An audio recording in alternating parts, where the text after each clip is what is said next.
Are you frustrated because you have something important to share? You have huge value.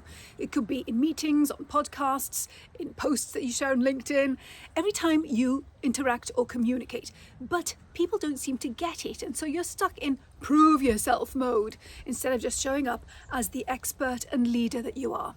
Today, I'm sharing 11 brutal truths about communication.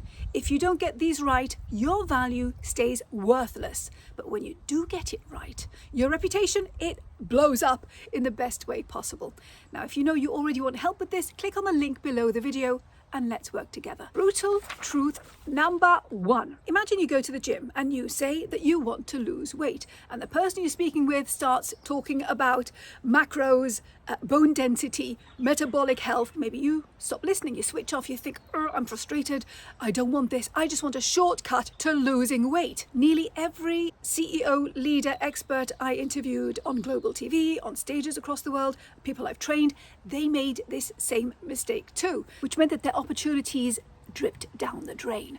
Now, it's the same when you communicate. You have huge value to offer, but if you start with it, people switch off. So brutal truth number 1 is never start with your value. You don't decide what's valuable.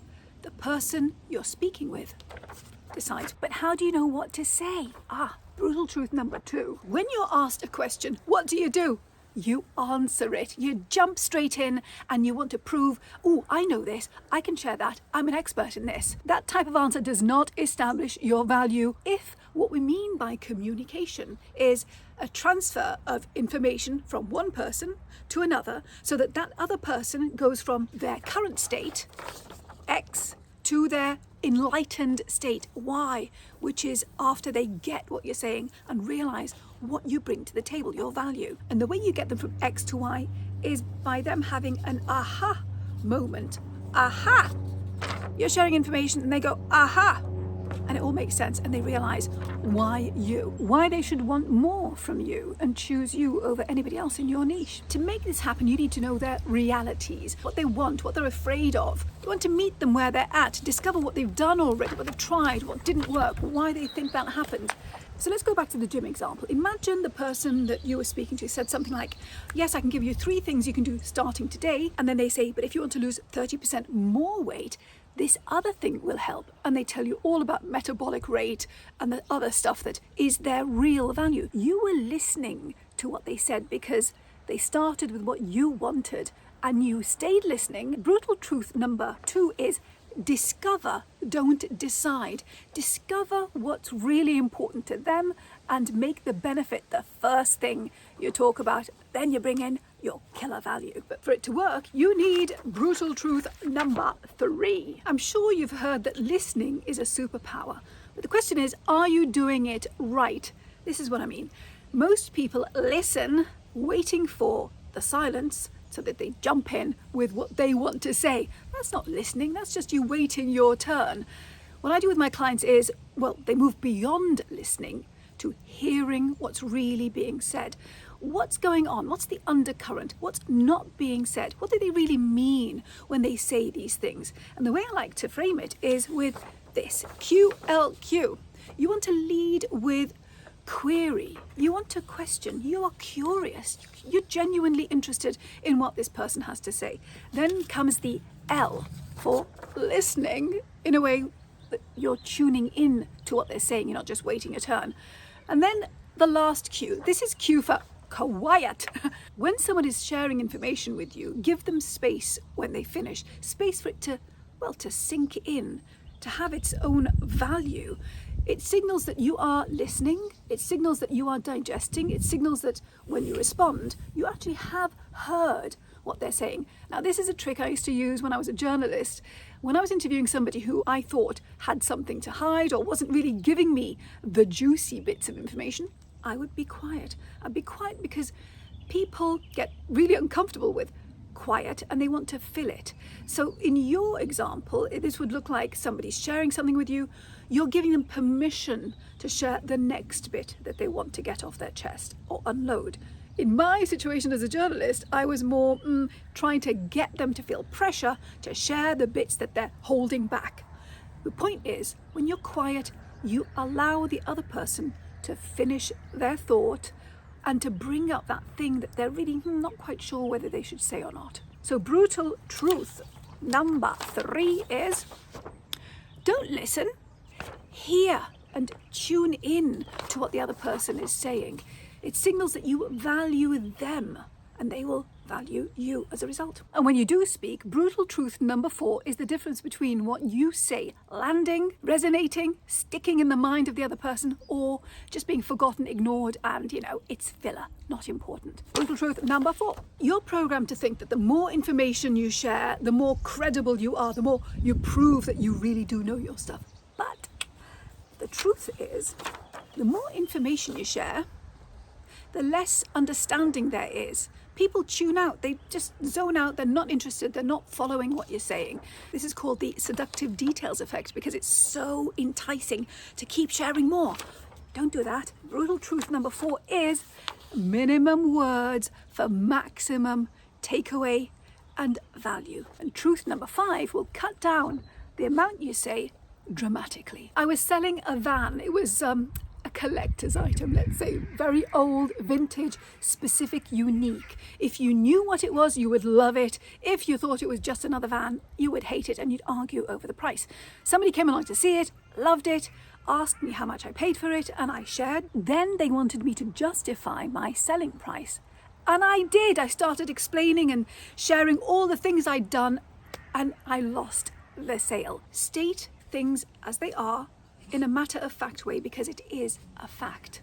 And then be quiet. Don't defend what you've just said. The brutal truth number 5 is simply don't justify. Now, if you know that you want help with this, click on the link below the video and let's get started. On to number 6. You know how you can pick up on whether, say, a salesperson really needs the sale? They're desperate for it. It's not only about what they say, it's also what they feel on the inside. What you feel on the inside leaks out. Other people pick up on it. So if you are desperate, if you are in need of something, the person you're communicating with will pick up on that and it's a turn-off. So brutal truth number 6 is needy equals no.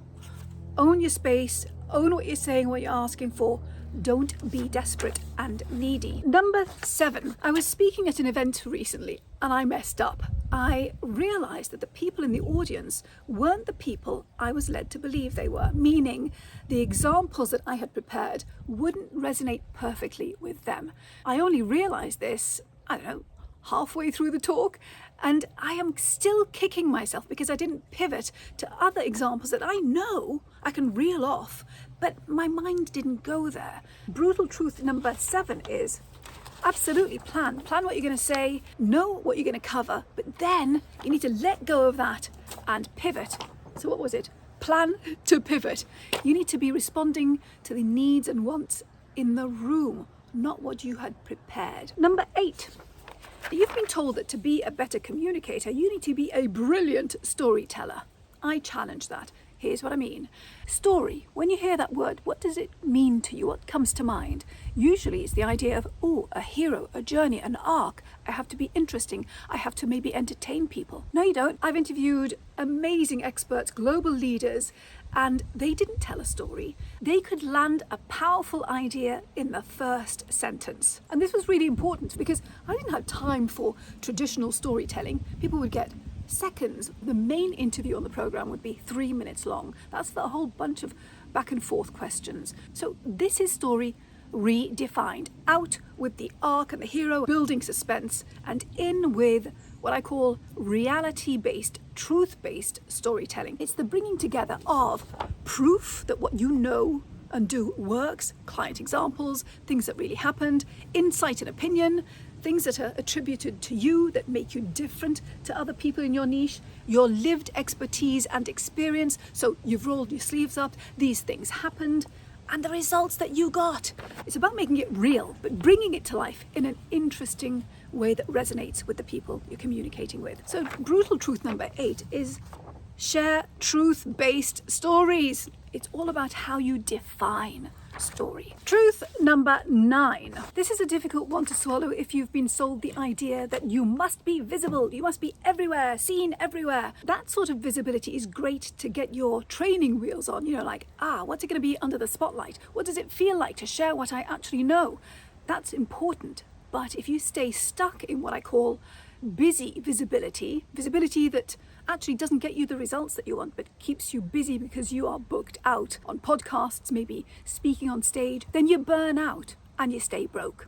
Instead, you want a different type of visibility, a visibility that gets you in front of the right people, that is built in a way that means that you will get the result, the outcome that you're really after. And it's the product of who am I in front of, who's in the room, what am I saying, how am I saying it? What's the structure of what I'm saying? What am I ending with? It's various elements that come together to get you the result that you are after. And so brutal truth number 9 is you want results-based visibility or bust. Number 10. You know how your fingerprints are unique to you?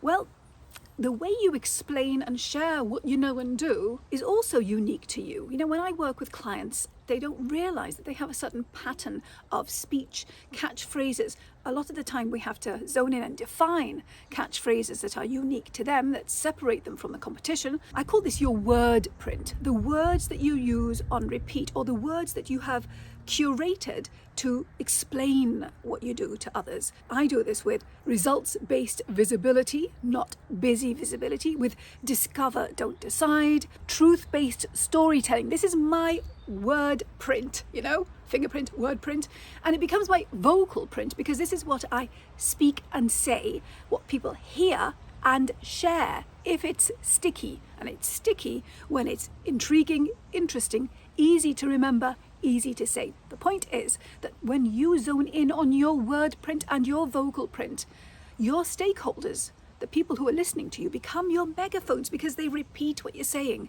and that's what you want. So brutal truth number 10 is build up your word and your vocal print. If your language is forgettable, you are too.